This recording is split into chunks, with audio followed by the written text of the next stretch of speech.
짠! 안녕하세요 여러분, 센터입니다. 자, 오늘은 여러분들에게 보여드릴 영상, 여기 이렇게 슈퍼미럼과 귀뚜라미 몇 마리를 가지고 나와봤습니다. 일반적인 피딩 영상을 말씀드리려는 게 아니라 이 먹이에 대한 장단점에 대해서 설명을 도와드리려고 슈퍼미럼과 귀뚜라미를 가지고 나왔고, 물론 앞서 말씀드리자면 국내에서는 좀 가장 큰 단점이 먹이에 대한 부재죠. 다양한 먹이가 존재하지 않습니다. 슈퍼미럼과 일반적인 귀뚜라미, 그리고 또 일반 미럼, 조금 더 나아가봤자 핑키나 아니면은 쥐 같은 이런 설치류 같은 거를 좀 먹일 수 있는데, 물론 여치나 메뚜기 같은 것도 구매해서 먹일 수는 있긴 하겠지만 가격이 너무 세고요. 그리고 구할 수 있을 때가 따로 존재한다라는 가장 큰 단점이 있기 때문에 우리가 일반적으로 가정집이나 여러 군데에서 또 쉽게 구할 수 있는 먹이들로 이렇게 준비를 해봤습니다. 자, 그럼 얘를 왜 준비했느냐? 일단 맨 처음에 장단점에 설명 도와드릴 게 바로 먹이 반응이에요. 먹이 반응이라고 하면 아무래도 먹성 좋은 녀석을 갖다 놓고 말씀드려야 여러분들에게 조금은 더 객관적인 설명이 가능할 것 같아서 준비를 해봤습니다. 자, 아무래도 좀 한창 잘 먹을 사이즈인 게 좋겠죠. 지금 7탈피 정도 되는 레서 이메니즈인데 사람으로 치면 그만 처먹으라고 엄마한테 등짝 맞을 사이즈예요. 너무 먹성이 좋은 애들이라고 볼 수 있죠. 자, 그럼 이 녀석에게 바로 각설하고 슈퍼미럼 한 마리 던져줘 보도록 하겠습니다. 자, 슈퍼미럼 던져주니까 일단 놀라죠. 놀라고 먹이를 먹을까 말까 하다가 이렇게 먹습니다. 이게 가장 큰 단점이에요. 물론 이렇게 먹어준다고 하면 다행이지만 슈퍼미럼의 가장 큰 단점 자체는 땅을 파고 들어갑니다. 버로우를 하는 녀석들이기 때문에 이렇게 그냥 먹이만 던져줘 놓고 뚜껑을 닫아버리고 얘네들을 다시 앵글이나 다른 곳에 넣어둔다? 그러면은 먹이를 먹었는지 안 먹었는지 확인하기가 힘들기 때문에 우리가 그것을 확인하지 못하고 뚜껑을 닫아놓은 상태에서는 슈퍼미럼이 땅을 파고 들어갔을 가능성이 있죠. 근데 여기서 무슨 상황이 생기냐면 우리가 다음에 먹이를 주려고 뚜껑을 또 열었을 때 얘네들이 또 슈퍼미럼이 안 보이네? 그럼 우린 당연히 어떻게 생각을 하느냐? 먹었구나라고 생각을 하고 또 슈퍼미럼을 줘버립니다. 그러면 그 사이에 또 똑같은 일이 반복이 될 수도 있겠죠. 그래서 물론 여기서 가장 말씀드리고 싶은 단점은 땅을 파고 들어간다. 그리고 먹이 반응이 조금은 떨어진다라는 걸 말씀을 드리고 싶은 거예요. 자, 일단은 슈퍼미럼이 제 계산에서는 일단 얘가 이렇게 빨리 먹어줬으면 안 됐어요. 좀 당황스럽긴 한데, 자, 그러면 오히려 이럴 때 귀뚜라미를 좀 던져주면은 안 먹을 수도 있긴 하겠지만 그래도 여기에서 보이는 장점도 있기 때문에 귀뚜라미를 한번 넣어줘 보도록 하겠습니다. 자, 귀뚜라미를 또 넣어주니까 또 바로 이렇게 먹어주네요. 아까랑 뭔가 사뭇 다르죠. 먹이 반응에 대한 속도의 차이가 상당히 큽니다. 그리고 귀뚜라미는 땅을 파고 들어가지 않는 장점이라고 하면 가장 큰 장점이 될 수가 있어요. 왜냐하면 귀뚜라미는 땅을 파고 들어가지 않고 오히려 위로 올라가려는 습성이 있습니다. 그렇기 때문에 이렇게 배회를 하고 만약에 여기에 이런 유목 같은 게 있으면 항상 뚜껑을 열었을 때 귀뚜라미가 유목 위에 올라가 있는 것을 여러분들이 목격을 하실 수가 있어요. 그렇게 되면 계속해서 얘네들의 다리를 건드리고 얘네들의 식각을 건드리고 엉덩이를 건드리면서 먹이 반응을 자극을 한다. 그러면 얘네들이 그것을 먹을 수밖에 없기 때문에 여러분들이 슈퍼미럼에서 느꼈던 그런 단점들을 얘가 조금은 좀 보완해주는 그런 느낌이 있어요. 근데 하지만 귀뚜라미의 가장 큰 단점이 뭐냐면 잘 죽는다는 겁니다. 잘 죽는다는 거. 그러면 우리가 귀뚜라미를 얘가 잘 먹는다고 생각해서 여러 마리를 넣어놔요. 그러면은 이렇게 한창 잘 먹을 등짝 맞을 사이즈인 애들은 물론 다 먹고 찌꺼기만 남겨놓는 경우도 있지만 우리가 너무 과하게 넣어뒀거나 아니면은 한 두세 마리만 넣어뒀음에도 불구하고 얘가 탈피 기간에 가까워진 애라고 하면은 먹이 반응이 조금은 떨어지는 게 사실이죠. 그러면 나중에 뚜껑을 열었을 때 여기 한 켠에 죽어가지고 초파리가 드글드글거려요. 구더기도 엄청 많고. 그런 이유가 뭐냐면 우리는 항상 타란툴라를 사육할 때 건조한 바닥에서 사육을 하진 않죠. 바닥재에다가 이제 물을 많이 뿌려 놓습니다. 근데 귀뚜라미한테 가장 큰 적이 뭐냐면 수분이에요. 수분 때문에 얘네들이 오히려 빨리 죽어버리는 겁니다. 환기도 안 되고 뚜껑도 닫아버린 상태에서 수분까지 있다 그러면은 얘네들한테는 최악의 환경이기 때문에 그래서 바로 좀 죽어버리는 거라고도 볼 수 있겠습니다. 그렇기 때문에 귀뚜라미에 대한 단점이 이런 거고, 그리고 또 이런 거랑 연결되어 있는 단점에 대해서 이따가 또 설명을 도와드릴 건데, 일단 장점이라고 하면 귀뚜라미는 먹이 반응에 대해서 상당히 좋다. 그렇게 좀 말씀드리고 싶고요. 자, 이제 이거를 좀 닫아놓고 여러분들에게 귀뚜라미와 미럼에 대해서 조금은 더 설명을 도와드리도록 하겠습니다. 자, 그리고 두 번째, 관리에 대한 장단점에 대해서 좀 설명을 도와드리도록 하겠습니다.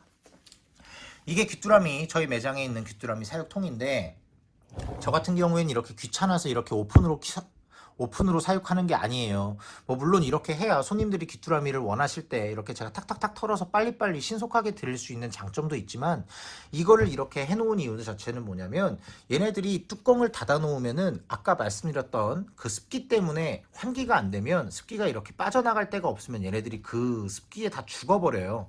얘네들에 대한 가장 큰 단점이라고 볼 수 있겠죠. 저처럼 업으로 하는 사람들은 냄새가 나면 바로바로 치워주지만, 집에 퇴근하고 들어가거나 아니면은 집에 학교 갔다가 들어가면은 냄새가 너무 많이 나고 엄마 아빠한테 진짜 욕밖에 안 먹고 같이 사는 형제라도 있다고 하면은 이것 때문에 오히려 타란툴라 파네 마네 이런 소리까지 나오고, 그쵸? 그렇기 때문에 여러분들이 이 관리에 대해서 가장 큰 고민이 많으실 겁니다. 그리고 또 얘네들에 대한 가장 큰 단점, 얘네들을 제가 아무리 이렇게 잘 안 죽인다고 해서 사육을 한다고 해도 죽는 애들은 꼭 나와요. 죽는 애들은 꼭 나오는데, 그 죽는 애들한테서 또 나오는 그 초파리들 어마어마합니다. 자, 여기 한번 보여드릴게요. 제가 오늘 사실 이것 때문에 이 영상을 찍자고 고민을 한 거예요. 찍겠다고 이렇게 좀 카메라를 들고 나선 거기 때문에. 보이시나요, 여러분? 보이시나요? 초파리들. 아우, 쌍놈의 새끼들. 에? 이거 보세요. 내가 얘네들 때문에 다트프로 키우고 싶다가도 다트프로군 또 날라댕기는 애들 또 못 잡아먹으니까 답답해가지고 내가 그냥 이러고 있는 건데, 사실 영상 찍고 바로 청소를 해줄 거예요. 어차피 내일 귀뚜라미가 들어오는 날이기 때문에. 자, 이게 뭐 물론 탈피 껍질도 있긴 있겠지만 죽어나간 귀뚜라미 시체들이라고도 볼 수 있겠습니다. 아무래도 작은 극소 사이즈의 귀뚜라미들이기 때문에 이렇게 바람만 불어도 흩날려요. 그리고 또 이렇게 냄새도 좀 덜 나는 것 같기는 하지만, 그래도 여기서 초파리가 안 생길래 안 생길 수 없는 좀 그런 환경인 것 때문에 이게 가장 큰 단점이지 않을까 싶습니다. 사실은 여러분들 진짜 여러분들도 격하게 공감하실 거예요. 그렇기 때문에 일반적으로 관리가 수월한 밀웜들 그런 거에 대해서 좀 여러분들에게 또 다시 설명을 도와드릴 건데, 자, 그러면 밀웜에 대한 장점은 뭘까요, 여러분들? 자, 이렇게 일반 밀웜 제가 뭐 아무것도 안 해도 시체를 찾아보기가 힘들어요, 사실 여러분들. 그죠? 뭐 한 곳에 너무 많이 밀집되어 있는 거 아닌 이상은 이렇게 깨끗한 일반 밀웜의 상태가 계속해서 이어지기도 합니다. 자, 그렇기 때문에 뭐 물론 이런 똥들을 상당히 많이 싸기도 하고, 밀기울이라는 먹이를 순식간에 바로 해치워버리고 또 다른 어떤 생물들을 넣어줘도 상당히 빠른 분해력을 가진 애들이기 때문에, 뭐 물론 뭐 냄새가 뭐 그렇게 많이 나진 않아요, 생각 외로. 이런 똥들도 사실 건조한 똥들이기 때문에 얘네들한테는 그렇게 큰 문제가 되지는 않아요. 그리고 이렇게 슈퍼밀웜 같은 경우도 뭐 오히려 상당히 깨끗하게 관리가 잘 되고 있는 거죠. 얘네들한테는 그냥 알배추 몇 개만 좀 이렇게 던져주거나 아니면은 밀기울 같은 것도 좀 때에 따라서 넣어주면은 상당히 관리가 쉽고, 그리고 냄새도 좀 많이 안 나는, 이게 가장 큰 장점이 될 수가 있고요. 그리고 슈퍼밀웜이 아닌 일반 밀웜 같은 경우에는 이렇게 번데기를 만들고 이렇게 거저리가 되면은 자체 번식으로도 개체들에게 먹이를 공급할 수 있다. 그래서 먹이값 같은 거에 대해서 상당히 좀 저렴하게 들어간다라는 걸 여러분들에게 알려드리고 싶습니다. 자, 이제 마지막으로 영양을 빼먹을 수가 없는데, 제가 몇 년 전에 여러분들 밀웜만 먹일 거면 사육하지 마세요라고 해서 영상을 하나 올렸던 거를 기억하시죠? 거기에 대한 이제 아무래도 그 속내 자체는 뭐냐면, 이제 타란툴라가 움직임이 많이 적기 때문에 신진대사가 상당히 느립니다. 그렇기 때문에 이제 지방률이 높은 이제 그런 밀웜만 먹이다가는 이제 얘네들이 좀 안 좋은 상황이 올 수가 있으니, 팩트에 기반한 말이기 때문에 아무래도 계속해서 혼식을 시키거나 아니면 귀뚜라미만 먹이는 저로서는 밀웜보다는 귀뚜라미가 조금은 더 낫다라고도 볼 수는 있겠고, 그리고 아까도 앞전에서 보여드렸던 이제 그러한 영상들 때문에라도 저는 이제 먹이 반응을 상당히 중시하는 입장에서는 귀뚜라미를 좀 더 선호할 수밖에 없습니다. 그리고 특히 나무위성 같은 경우에는 오너멘탈이나 뭐 핑크톱 뭐 이런 애들 되겠죠. 이런 애들 같은 경우도 밀웜보다는 아무리 배고파도 밀웜을 주면은 안 먹는 애들도 있는데, 이제 귀뚜라미를 주면 바로바로 낚아채는 경우도 상당히 많아요. 그래서 만약에 오너멘탈이나 핑크톨을 키우시는데 밀웜만 주면서 키웠을 때 뭐 얘네들이 뭐 밥을 잘 먹는다라고 하시는 분들 귀뚜라미로 살짝 한번 바꿔보시는 걸 추천을 해드리고요. 그리고 제가 앞전에 보여드렸던 그런 이제 뭐 장단점 때문에라도 도대체 그럼 어떤 걸 먹여야 되는지 뭐 딜레마에 상당히 빠져 계시는 분들이 많은 걸로 알고 있는데, 사실 저도 그랬었고요. 그렇기 때문에 많은 분들한테 그냥 해결해 드릴 수 있는 방법은 제가 없고, 그냥 상황에 따라서, 때에 따라서 이제 좀 여러 가지 혼식을 시키는 거를 좀 추천을 해드립니다. 그리고 또 이제 곧 여치철이 다가오기 때문에 여치도 한 번은 더 사다가 먹일 생각이기도 하고요.